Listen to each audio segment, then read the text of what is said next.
essa presença do sincretismo que se constitui dentro dos terreiros de Candomblé está na história das religiões afro-brasileiras, no Candomblé da Umbanda, a presença de imagens católicas dentro dos PGIs, onde estão as referências às divindades africanas, mas também a gente percebe que a partir da década de 90 ocorre no Brasil um processo de reafricanização. Alguns terreiros vão buscar na África seus referenciais e retiram totalmente as imagens católicas dentro dos terreiros, deixam de fazer essas referências e realizar seus rituais relacionados ao calendário cristão. Porém, essa prática de estar presente dentro dos terreiros as imagens católicas, esses santos de devoção, é um aspecto cultural muito forte e que não foi adotado em todos os terreiros. Então, por exemplo, em Sergipe a gente não tem esse processo de reafricanização com muita força, porque tradicionalmente os terreiros de Candomblé e de Umbanda, eles têm lá seus santos, as referências aos santos católicos, e essa relação sincrética ainda é muito forte. Mas na Bahia você tem alguns terreiros de Candomblé que retiraram totalmente as referências aos santos católicos, buscando manter as referências à África. Então, hoje você tem também um movimento de expor o referencial africano, afro-brasileiro, mas sem essa necessidade de utilizar os santos católicos, né, esse discurso do sincretismo.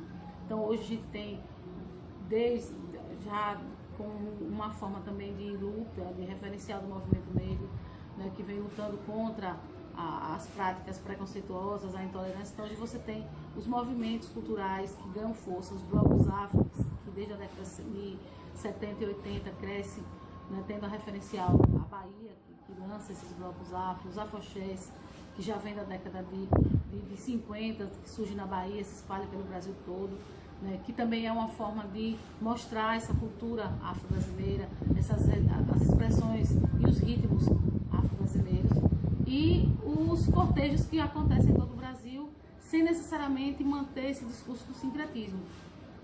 E quando mantém deixando bem claro os limites, o que é do catolicismo e o que é das religiões afro-brasileiras. Hoje os referenciais afro-brasileiros e africanos, eles têm uma força muito grande, sem necessariamente precisar, como já precisou há muito tempo atrás, na época do Brasil colônia, dessa máscara que foi o sincretismo, né, essas referenciais católicos na construção desse discurso.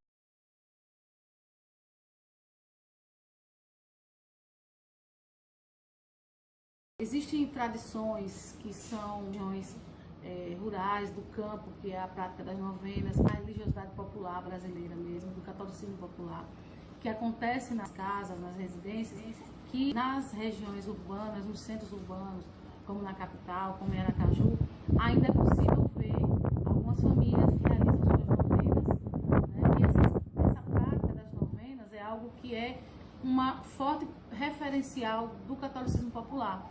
Então, muitas vezes a gente encontra essas novenas sendo realizadas, né, em algumas casas que têm uma relação, são casas que têm devoções a determinados santos do catolicismo popular, que costumam fazer tradicionalmente suas novenas.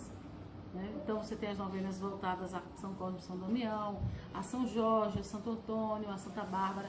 Então, a prática das novenas é uma prática do catolicismo popular que permanece até hoje dentro das casas, as famílias mantendo esse ritual, né, que não deixa de ser um forte elemento cultural presente dentro da nossa formação, da nossa história, da nossa cultura brasileira.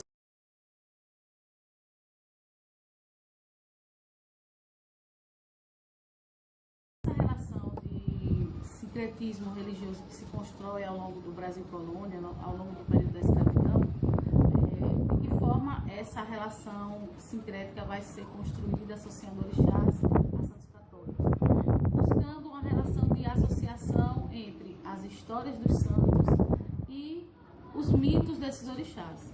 Então a gente pega aí Iemanjá e Oxum, que são duas divindades africanas que estão relacionadas à maternidade, à fecundidade. Elas vão estar relacionadas às várias referências da Nossa Senhora. Nossa Senhora da Conceição, Nossa Senhora das Candeias, Nossa Senhora das Graças, a depender da cidade, da região.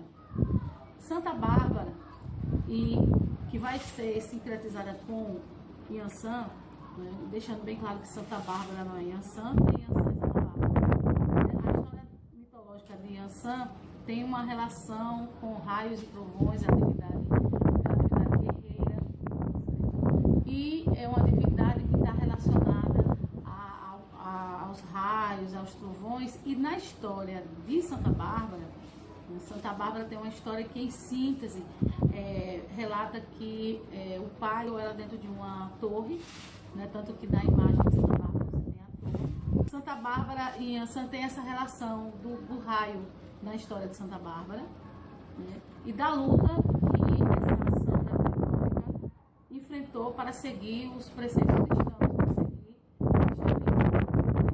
E como isso vai ser relacionado à história do orixá Inhaçã, a divindade Inhaçã, Senhora dos raios, dos trovões, que é uma santa guerreira, uma divindade bastante guerreira, né?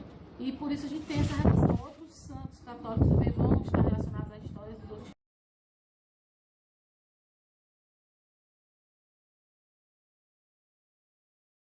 Hoje, quando a gente conversa com as pessoas mais antigas do santo, elas lembram, né, que é o Esquadrão de Cavalaria da Polícia. O Esquadrão de Cavalaria foi criado em 1942 e ele tinha uma função de manter a ordem pública, né, e saía pelas ruas da cidade, principalmente após as 10 horas da noite, para evitar qualquer tipo de barulho, de incômodo da cavalaria, né, que entravam nos terreiros, furavam os ataques e levavam todas as pessoas com todos os objetos rituais, né, e esses objetos eram deixados lá dentro da cidade. E depois, né, no final da década de 40, houve uma doação de parte desses objetos para o Instituto Histórico. Esses objetos, apreendidos pelo esquadrão, pela polícia na época da repressão, estão até hoje, fazem parte do acervo do Instituto Histórico e Geográfico de Sergipe, onde existe o Museu Galdino Bispo. Então, esse museu detém a posse desse acervo, que é um acervo que é parte da história das religiões afro, principalmente dessa história triste que foi a repressão, que durou 2 décadas, mais aproximadamente. A gente tem aí o início, meados da década de 40, a forte presença da polícia perseguindo os terreiros a meados da década de 40, vai até a década de 50, 60.